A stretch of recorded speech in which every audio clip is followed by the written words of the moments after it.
Hello दोस्तों, आइए आज फिर से शुरू करते हैं बाल विकास के प्रैक्टिस टेस्ट क्वेश्चंस जो कि 141 से स्टार्ट होने वाले हैं। 140 तक हम लोग कल कर चुके थे और आज हम लोग स्टार्ट करेंगे 141 से।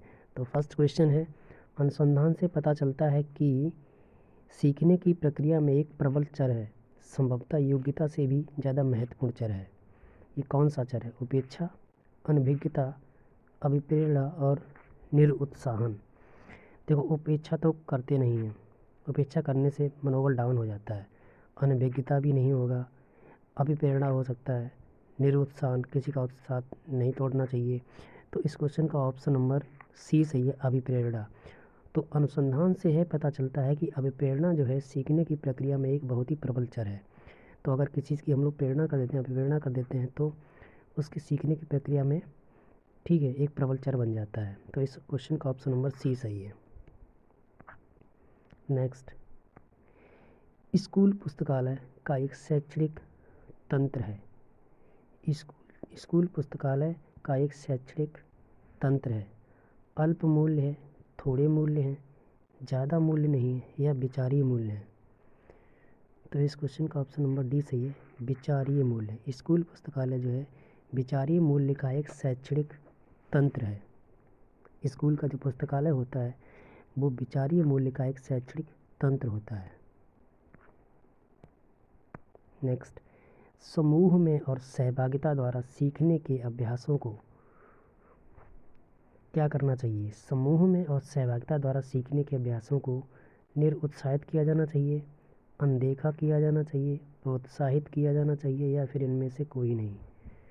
तो समूह में और सहभागिता द्वारा सीखने के अभ्यासों को प्रोत्साहित किया जाना चाहिए।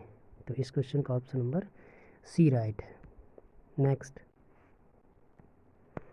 भारत सरकार ने बच्चों के लिए मुफ्त एवं अनिवार्य शिक्षा अधिकार अधिनियम किस वर्ष लागू किया था? भारत सरकार ने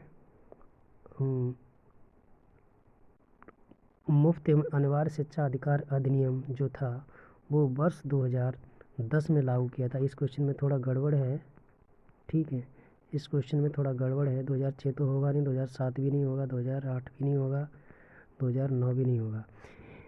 शिक्षा भारत सरकार ने बच्चों के लिए मुफ्त एवं अनिवार्य शिक्षा अधिकार अधिनियम, इस अधिनियम का नाम था मुफ्त एवं अनिवार्य शिक्षा अधिनियम 2009, ये इसका नाम था। 2009 में ये पारित हुआ था और ये मुफ्त अनिवार्य शिक्षा अधिकार अधिनियम जो था 2009, ये 2010 में लागू हुआ था। 1 अप्रैल 2010 को ये लागू हो गया था, ठीक है। 2009 में ये पारित हुआ था और 1 अप्रैल 2010 को लागू हो गया था। नेक्स्ट, राष्ट्रीय पाठचर्या की रूपरेखा 2005 के अनुसार अधिगम अपने स्वभाव में और है कैसा है? निष्क्रिय और सरल है, निष्क्रिय और सामाजिक है, सक्रिय और सामाजिक है, सक्रिय और सरल है। तो इस क्वेश्चन का ऑप्शन नंबर डी सही है, सक्रिय और सरल है।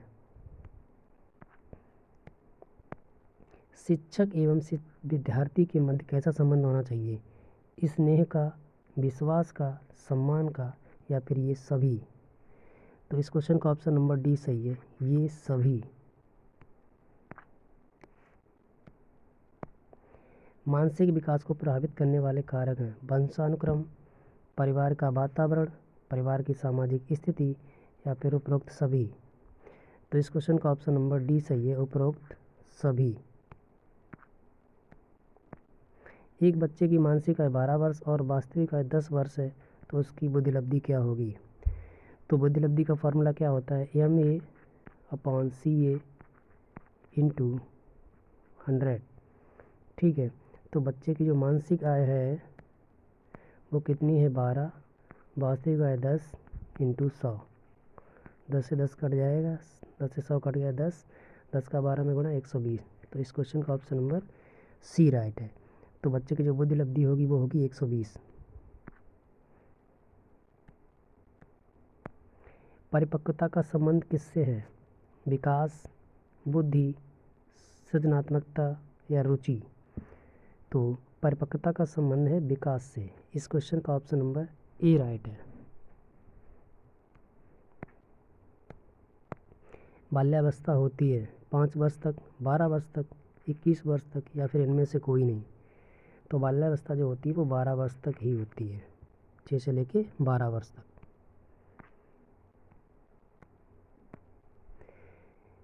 पाक संक्रियात्मक अवस्था है। पाक संक्रियात्मक जो अवस्था होती है, जन्म से 24 महीने, 2 से 7 वर्ष, 7 से 11 वर्ष या फिर 11 वर्ष। तो इस क्वेश्चन का ऑप्शन नंबर बी सही है। 2 से 7 वर्ष की अवस्था को पाक संक्रियात्मक अवस्था कहा जाता है। किसे किशोर मनोविज्ञान के पिता के नाम से जाना जाता है? किशोर मनोविज्ञान के पिता स्टैनली हॉल, गैरिसन्स, गैसेल या थर्नाडाइक। तो इस क्वेश्चन का ऑप्शन नंबर ए सही है। स्टैनली हॉल जो हैं किशोर मनोविज्ञान के पिता के नाम से जाने जाते हैं। भाषा की सापेक्षता प्राकल्पना किसने प्रतिपादित की थी? पियाजे ने, युंग ने, वागोत्स्की ने या फिर हॉर्प ने। इनमें से किसी ने नहीं की थी, वो हॉर्प ने की थी। इस क्वेश्चन का ऑप्शन नंबर डी सी, हॉर्प ने भाषा की सापेक्षता परिकल्पना प्रतिपादित की थी। मूर्त संक्रियात्मक अवस्था है। जन्म से 24 महीने, 2 से 7 वर्ष, 7 से 11 वर्ष, 11 वर्ष से अधिक। तो 7 वर्ष से 11 वर्ष तक की अवस्था जो है मूर्त संक्रियात्मक अवस्था होती है। किसने यह मत दिया कि भाषा विचार की अंतःवस्तु का निर्धारण करती है? फ्रॉयड ने, वुंट ने, पियाजे ने या फिर हॉर्प ने। तो इस क्वेश्चन का ऑप्शन नंबर डी सही है, हॉर्प ने। एक पूर्व विद्यालय बालक कहता है, सूर्य आज उदास है। बालक की निम्नलिखित किस संप्रत्यय की अभिव्यक्ति कर रहा है? सजीव चिंतन, केंद्रीयता या पारंपरिकता या फिर वस्तु स्थायित्व। तो इस क्वेश्चन का ऑप्शन नंबर ए सही है, सजीव चिंतन का संप्रत्यय की अभिव्यक्ति कर रहा है।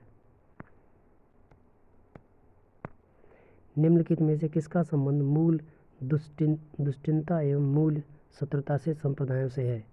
कॉर्नेल लॉरेंस, क्लार्क या कैरेन हार्नी, सीजे युंग। तो इस क्वेश्चन का ऑप्शन नंबर सी सही है, कैरेन हार्नी। बच्चे का किस प्रकार का विकास विद्यालय और शिक्षक द्वारा प्रभावित होता है? मानसिक, सामाजिक, संवेगात्मक या फिर ये सभी। तो इस क्वेश्चन का ऑप्शन नंबर डी सही है, ये सभी। किसने मूलभूत विश्वास बनाम अविश्वास को विकास का प्रथम अवस्था के रूप में प्रस्तावित किया है? फ्रॉयड ने, पियाजे ने, फ्रॉम ने या फिर एरिक्सन्स ने। तो इस क्वेश्चन का ऑप्शन नंबर डी सही है, एरिक्सन्स ने। एक बच्चा सदैव दूसरों के प्रति सहानुभूति दिखाता है, यह आदत क्या कहलाती है? विचार संबंधी आदत, भावना संबंधी आदत, नाड़ी संबंधी आदत या फिर नैतिक आदत।